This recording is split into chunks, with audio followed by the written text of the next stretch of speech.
कर्मण्येवाधिकारस्ते मा फलेषु कदाचन। आज मैं आपको महाभारत की सच्चाई से मिलाता हूँ, जहाँ हर किरदार की कहानी हमारे लिए एक सीख है।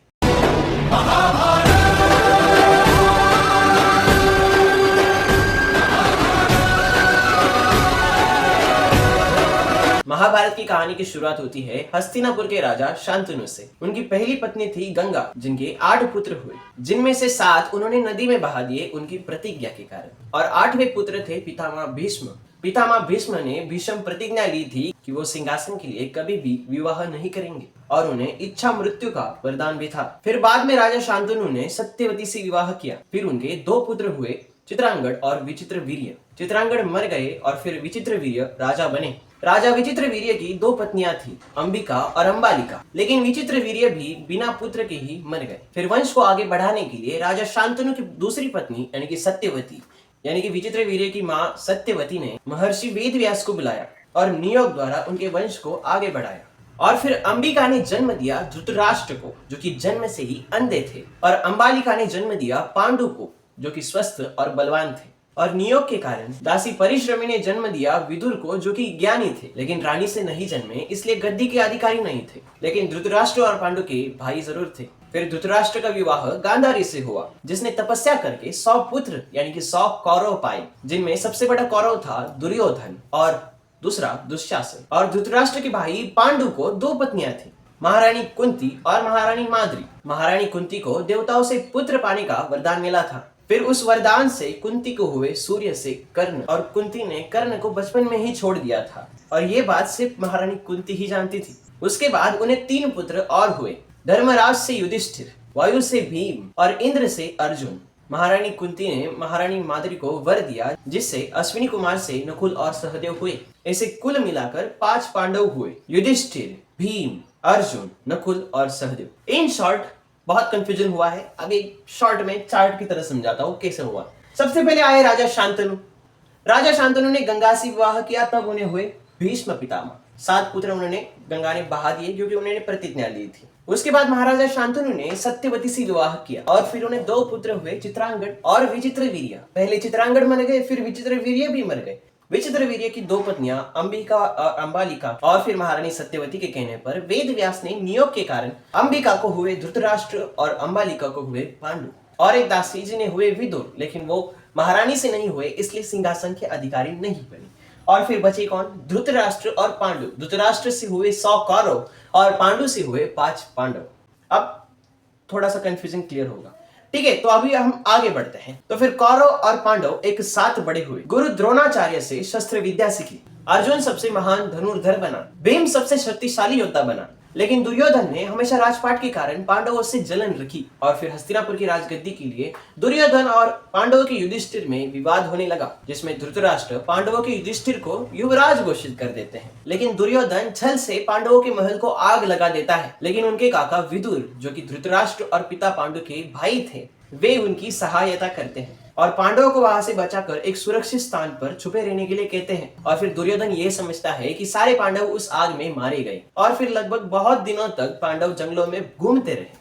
और फिर श्री कृष्ण ने अर्जुन को संदेशा भेजा द्रौपदी के स्वयंवर में आने का, और वहां पर दुर्योधन सभी पांडवों को देखकर चौंक जाता है, क्योंकि वो तो समझ रहा था कि सभी पांडव जलकर मर गए। फिर अर्जुन द्रौपदी का स्वयंवर जीतकर अपने भाइयों के साथ अपनी कुटिया पर वापस आता है। तब अपनी माँ से कहता है कि देखो माँ, मैं तुम्हारे लिए क्या लाया हूँ। तब कुंती माता कहती है कि जो कुछ भी लाए हो वो आपस में बांट लो।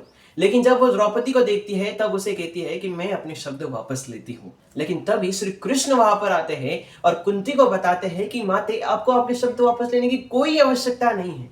श्री कृष्ण बताते हैं कि पिछले जन्म में द्रौपदी ने महादेव की तपस्या कर वरदान में मांगा था, और तभी द्रौपदी ने 5 बार पति पति पति पति पति कहा था, और महादेव ने तथास्तु कह दिया था। अब द्रौपदी को वह वरदान मिल चुका है, और फिर तब से द्रौपदी को हम पांचाली के नाम से भी जानते हैं।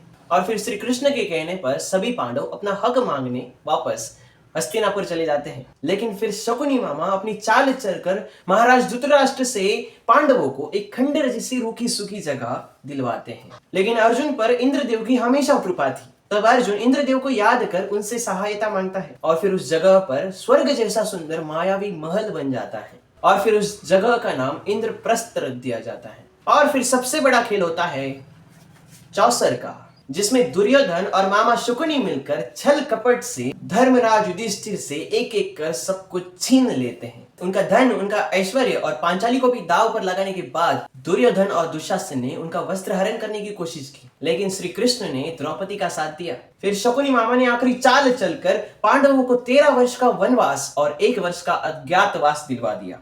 वनवास के दौरान पांडवों ने बहुत तैयारियां की, देवताओं से वरदान पाए, अस्त्र शस्त्र और रणनीतियां सीखी। अर्जुन को भगवान शिव से गांडीव धनुष प्राप्त हुआ और एक दिन हिडिंबा नामक राक्षस ने भीम पर अचानक से हमला कर दिया और भीम ने उसे मार दिया।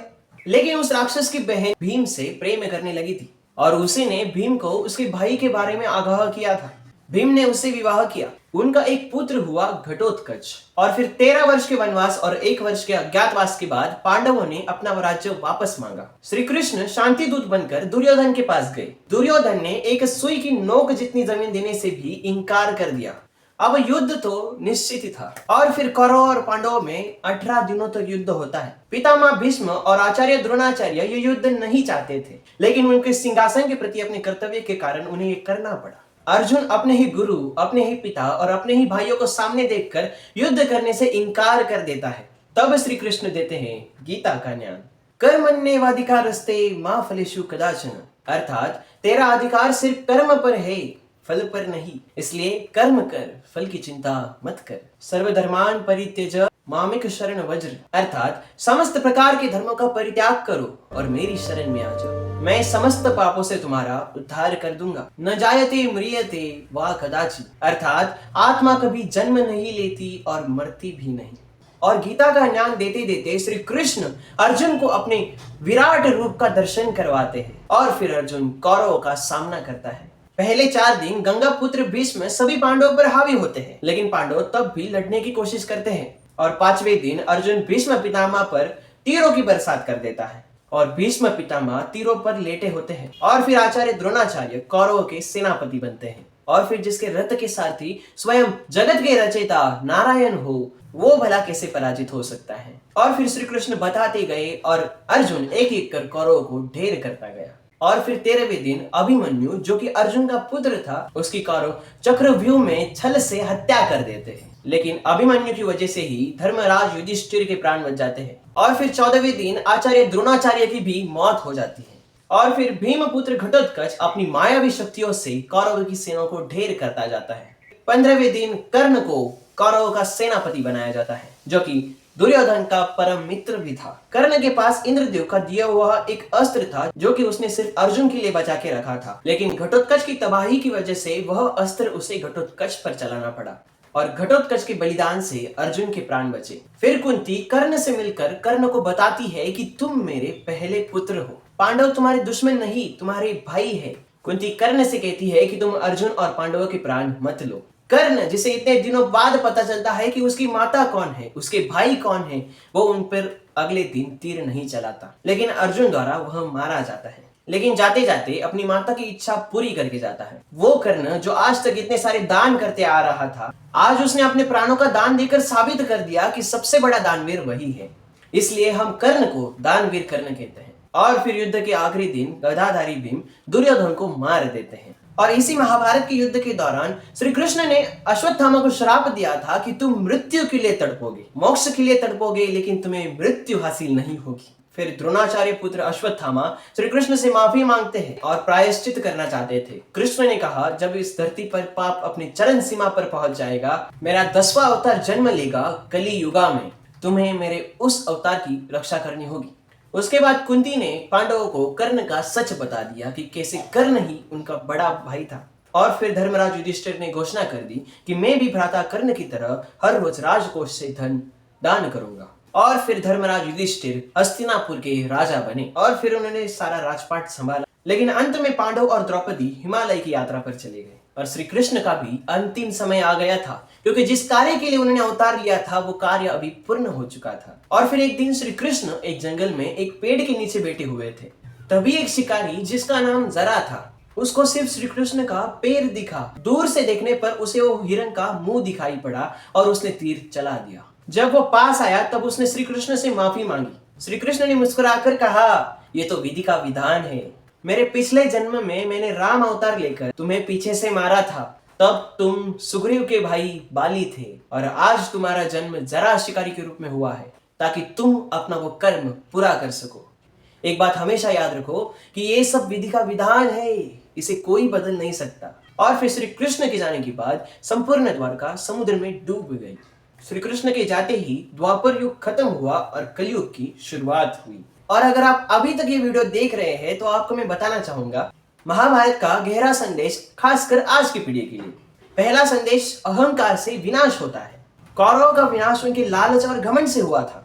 आज भी अगर हम लालच, ईर्ष्या और घमंड में जीते हैं तो परिवार, समाज और राष्ट्र टूट जाते हैं। दूसरा संदेश, धर्म कठिन है पर वही सही है। युद्ध के दौरान अर्जुन विचलित हुए तब कृष्ण ने कहा, स्वधर्मे निधन श्रेयः, अर्थात अपने कर्तव्यों को निभाना ही सबसे बड़ा धर्म है। तीसरा संदेश, आत्म संयम और विवेक की जरूरत। महाभारत में भीष्म, विदुर और कृष्ण जैसे पात्र दिखाते हैं कि विवेक और संयम के बिना शक्ति भी बेकार है।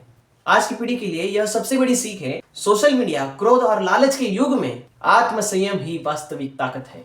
और आखिर में कुछ गहरी पंक्ति पेश करना चाहूंगा। महाभारत सिखाता है कि सबसे बड़ा युद्ध कुरुक्षेत्र में नहीं बल्कि हमारे मन के भीतर होता है, और जो अपने भीतर के क्रोध, लोभ और अहंकार को जीत लेता है वही सच्चा विजेता है। धन्यवाद। ओम नमो भगवते वासुदेवाय।